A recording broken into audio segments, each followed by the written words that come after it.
Good day, ladies and gentlemen. Welcome to my online lesson on practical financial accounting. Here we explain our lesson using case studies. Dunzo Onwordi is my name. On the screen is my email address. Should you need to communicate to me regarding this lesson or require materials from me, please do so quoting reference PFA 10021. May I disclaim ownership of the background music? It's just used to make it a bit interesting. Today we'll be going through income and expenditure, in particular expenditure. On completion of this lesson, learners will understand expenditures, nature of expenditure, how to categorize expenditures, and the accounting treatment of expenditures.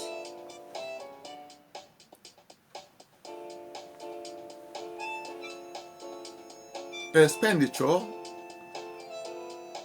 is very important if in business you cannot go without incurring expenditure or expenses. Above topic are the outcomes of running a business. With expenditure, you have to expend in order to earn.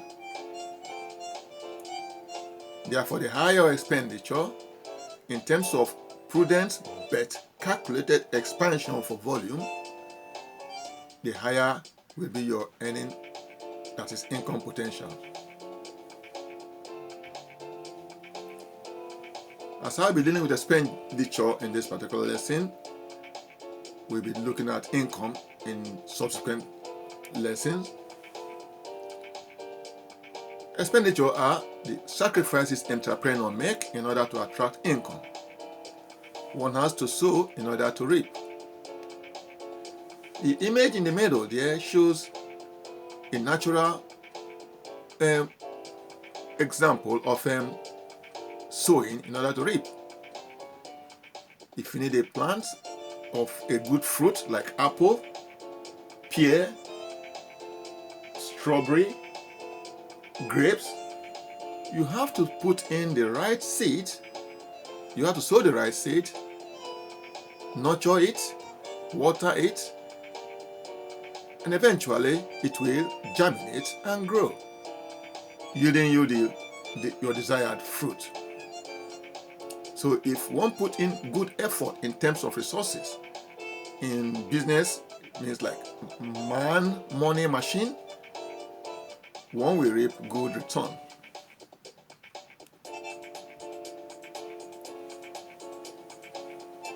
So expenditure come in different forms.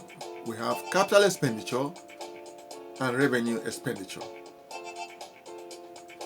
On the slide here shows a table describing what these expenditure are like. On the left hand side, on my left, is capital expenditure. These are all ad hoc, that is, they happen like a one-off, especially at the beginning of the business, to form the base, the environment that you need to operate efficiently. So you will need like a lot of assets to run this business.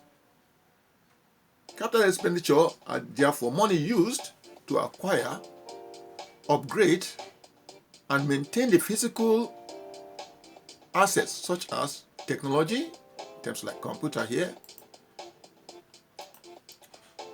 plants like machinery, equipment, vehicle like lorry, trailer you use in your business, building like the premises, factory you use to operate.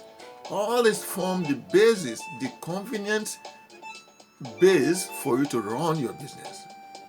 All right, the setting, kind of. Now, on my right hand side is what we call revenue expenditure.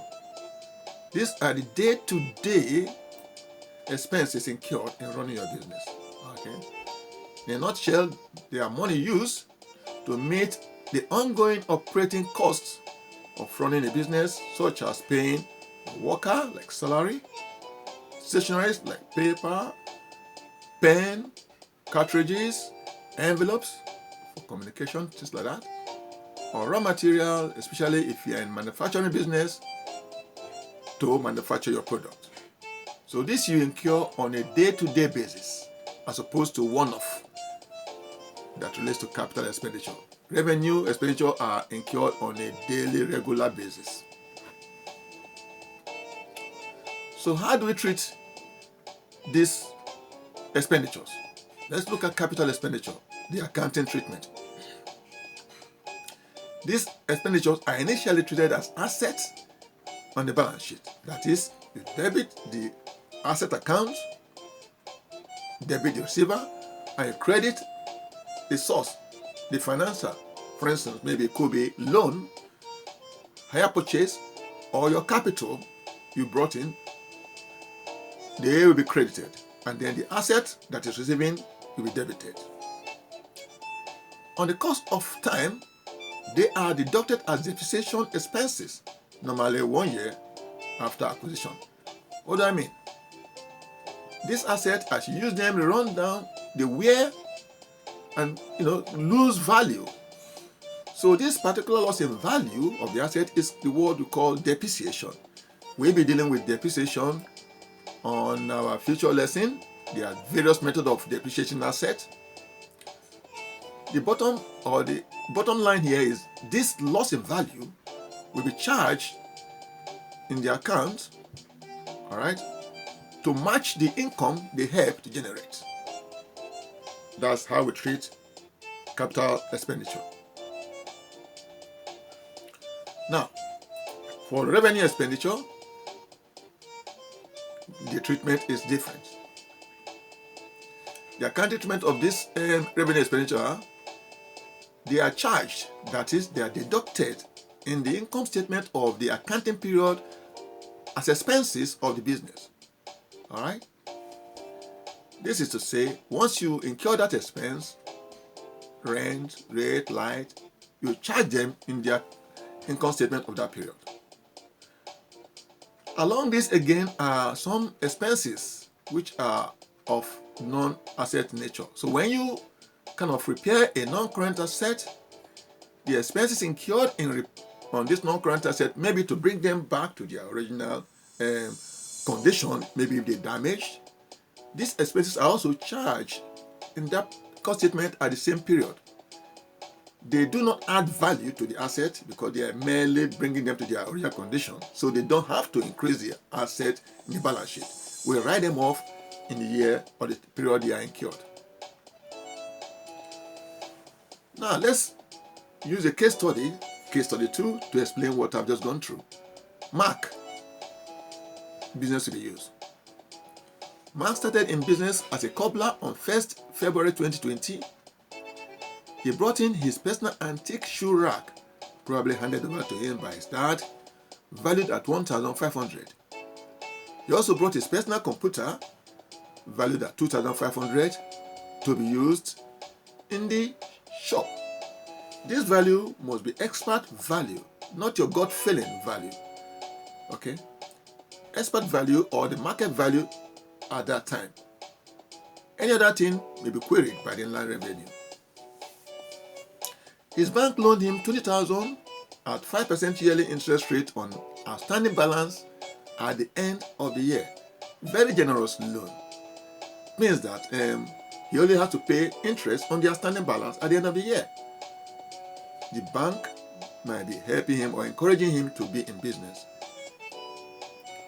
During the period ending 31st January 2021, the following transaction went through his books.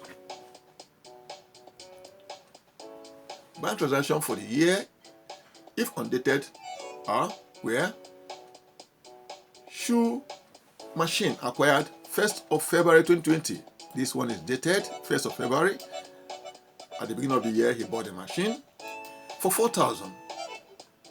Rent was $6,000. Look out for note 5 in following slide. Business rate $4,200. Light and heat $1,750. Insurance $800. Payment to supplier for goods on credit $2,000. And he paid part of the loan 4,000. Cash transaction, okay. Cash transaction for the year were stationery 250, payment to part-time workers 3,900, cash sales receipt 31,500. There is no credit sale. I mean, as a cobbler, majority of their sale, at least 90%, are on cash basis. So it appears they are 100% in cash sales here. Note the following. 1. Purchase was on credit for 2,500. 2. Of rent paid, 500 was prepaid. Telephone had to be accrued for £50. And excluding inventory, note 4 was taken to be 3,050. Note 5. He got 2 months rent-free period. The landlord must be happy to see Mark. Probably his property has been unoccupied for a very long time. So he gave him 2 months rent-free as an encouragement. However, quarterly rent of 1,500 in advance starting April was negotiated. Mark has never defaulted.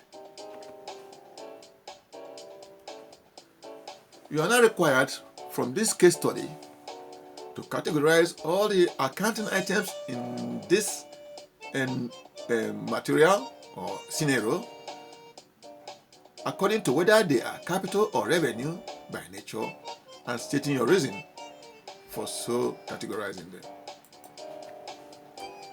Okay. As usual, I will recommend you go through this on a line-by-line basis, starting from the beginning, working your way down, so that you don't omit any item, because you are marked on all the items appearing in this case study. Okay.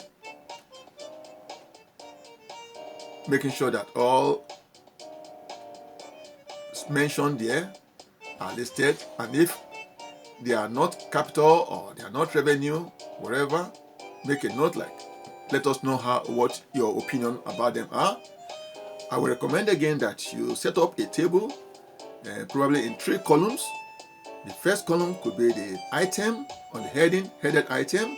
The second column could be headed nature, that's capital or revenue. The third column could be explanation why you have decided decided that they are capital or revenue. Okay. So good luck. I hope you do it, go through it and get the full mark on this particular case study. If you have not, if you are a newcomer, please subscribe. This is how we increase our audience. And then please give us a thumbs up if you're happy. And don't forget to press the notification bell so that you'll be the first to be notified when my new lecture is uploaded. Thank you. I'll see you later. Bye.